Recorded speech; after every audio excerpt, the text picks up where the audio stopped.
Good morning, and thanks for joining us. I'm Adam Hillhouse, and I'm joined today by Mr. Ray Kogan. Ray is the president of Kogan & Companies, and Kogan & Company is a national practice specializing in strategy and management consulting services for firms in the design and construction industry. Ray, thanks for joining me this morning.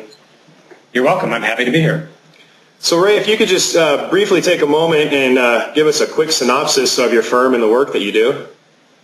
Sure. We are essentially strategy and management consultants, and all of our work is in the AEC industry, so we work only with architecture and engineering and a few contractors to keep life interesting.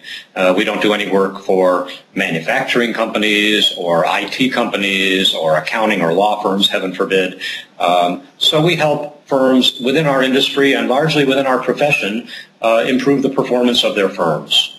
Great. And can you please just briefly define for us what strategy and management consulting means? Of course.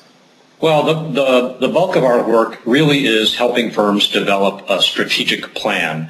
So a large part of that is really figuring out what's going on in a firm, where do they want to go in the future, what's it going to take to get there. So that's the strategy consulting, and it results in the development of a strategic plan, more or less a roadmap for the future. In addition to that, sometimes there are ancillary parts of the work that contribute to the development of strategies. For example, understanding a firm's marketplace and what their clients' opinions are and what their clients' priorities are, and even internally within a firm, understanding what the employees think, what their priorities are. All of those are key to mapping out the future success of a firm. And so it sounds like it's possibly tailored to the specific firms and what their needs might be? Oh, yeah, very much so. You know, it's an interesting thing. The process of developing a strategic plan is a very simple process, and one that architects can relate to very well because it parallels the process that architects go through in working on projects for their own clients. You typically start at the big picture level and understand what a client's needs are, what their problems are, basically what their program is, and that's kind of analogous to developing a future vision for an architecture firm, and then you work down into the details from there, into setting goals and developing general strategies and ultimately specific action items. And that's pretty parallel to what an architect does as you go from schematics into design development and ultimately into CDs, which tell a contractor very specifically how to build what it is. So the process is parallel and consistent, but the input and the output is different from every firm. Every firm is unique. It has its own people, it has its own leaders, it has its own problems, it has its own opportunities. It definitely has its own vision of where it wants to go in the future. So while the process, just like going from schematics through CDs, is the same because it works, every project is different and every firm's strategic plan is different also. Absolutely. Two areas of service that you offer that struck out for me personally were scenario planning and client research and perception studies. Can you briefly outline what those are and how architects might take advantage of such services? Yeah, absolutely. Scenario planning is really kind of strategic planning on steroids, on performance-enhancing drugs, if you will. Because it's more than just a strategic plan. It really helps a plan envision a range of potential futures that could affect it. I mean, the fact of the matter is that every architecture firm is heavily influenced by what happens outside its own four walls, out in the world. And trying hard to focus on and concentrate on potential future developments and developing concise scenarios and describing how the firm would respond to those if they were to unfold really helps in decision making, and the future thinking is very, very beneficial to firms. So that's scenario planning. The client perception studies I alluded to a moment ago, you know, there's pretty much no one more important to a given architecture firm than the clients who hire it and pay the bills. And I think too many architecture firms take for granted that they understand exactly what's important to their clients.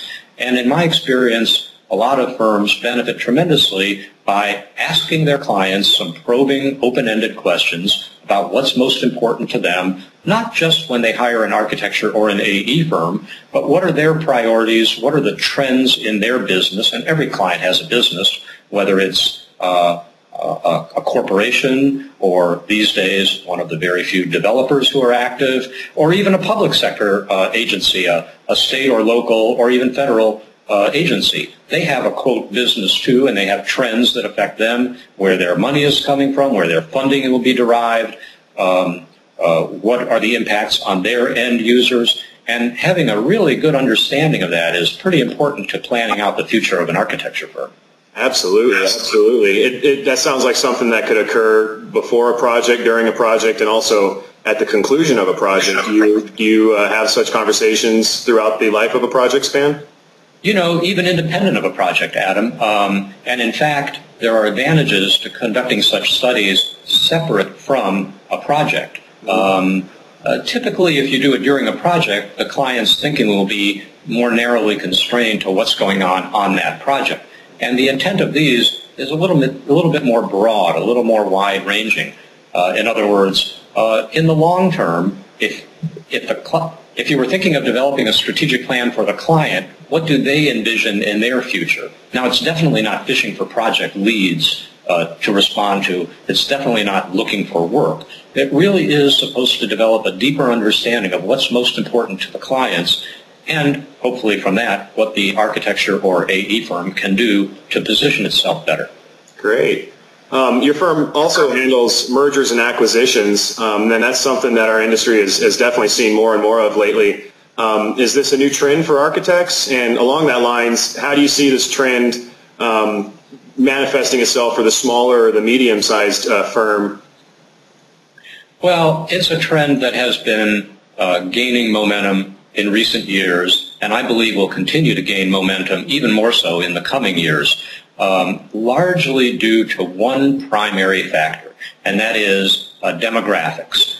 There are a whole lot of architecture firms and AE firms out there right now whose primary owners are, let me be delicate about this, aging baby boomers, much like myself.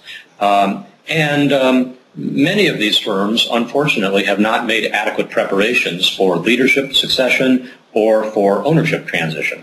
And because of that, as their primary owners can look ahead and see the end of their careers, they find that their options are very limited. And one of their most viable options is essentially to sell the firm. And I think that that dynamic is going to drive an awful lot of acquisitions of smaller and mid-sized companies as more and more baby boomers approach the ends of their careers.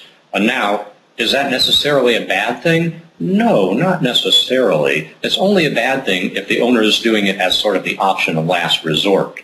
If they want to do it so that their people can continue to work and have security, so that their people can work on perhaps more interesting, larger, more wide-ranging projects, then it can be a good thing.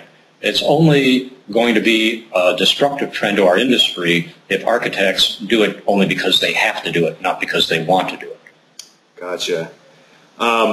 You and your partner, Kara Bobchek, conduct various programs for the AEC industry. Can you briefly outline what these consist of? Well, we do a fair amount of speaking, and I'm looking forward to speaking at AIA Colorado in mid-October, too. A lot of what we talk about has to do with the things that are necessary to improve the performance of an architecture or an AE firm. Obviously, we talk about strategic planning because we like it a lot and because we believe strongly in it, because we've seen so many firms do much, much better once they have a roadmap in place toward their own future than kind of taking things day to day. But we also talk about other things that kind of relate to that. We talk about leadership succession planning, we talk about trends, we talk about scenario planning, we talk about organizational structure of firms, a lot of different components that all contribute collectively to either improving a firm or perhaps sometimes could be stumbling blocks that need to be addressed. Absolutely. Now, the market for architects has certainly changed over the past few years. What are some of the trends that you're seeing, and how can architects strategize around these trends? Well, of course, that's going to be the talk of the subject of my talk at the AA Colorado conference. And I'm honestly, Adam, just putting together my notes for that. But I'm thinking that I'm going to categorize them in some broad categories, these trends. And in fact, I've even started to make my notes. I definitely want to talk about demographics, and I just kind of referred to that offhand a moment ago, and the impact that's going to have on our industry. I want to talk a little bit about markets, but it's not supposed to be a talk about one market that's going to do very well and another is going to do very poorly, but I need to touch on that. Certainly technology is going to have an impact on our industry and on firms in the future. Project delivery, the type of people we have working in our firms and the challenges we're going to have attracting, retaining, and developing our people, that's key. Leadership and leadership succession, again, I mentioned that a moment ago. I think that's going to be a huge trend affecting firms. And then there's some general industry trends and even dealing with our resources, and not just limiting it to LEED and the USGBC, but resource management in general. So you can see that I'm just putting together my notes, and I feel a little bit challenged because I've got a lot to cover in what will be a relatively short 1-hour talk. It'll be an exciting talk, and I look forward to it. Yes. Well, we're just about running out of time here, but I did want to just briefly ask you, if you had to narrow it down, is there one main idea that you hope attendees would gain from your session at this fall's conference? Yeah, I would say it's this. I thought about that. I would say it is that I want to encourage firms to think beyond the day-to-day. You know, the economy has been really, really tough in recent years, and a lot of firms have just been slogging through the mud day-to-day, working on survival, meeting payroll, collecting their invoices, all of that. And I want to get firms to think beyond that, to look down the road 3 years, 5 years, even more at the future of their firm, and really put a stake in the ground out there as to what they want their firms to be like in the future and how to plan to move in that direction. And really take control of their own destiny as opposed to feeling kind of buffeted by the economic storm we've been in. Great, great. Well, Ray, I really appreciate your time this morning and our chat, and I look forward to meeting you at this fall's conference. Me too, Adam. I'm psyched for it. Thanks. All right, have a good day. You too. Thank you. Bye-bye. Bye-bye.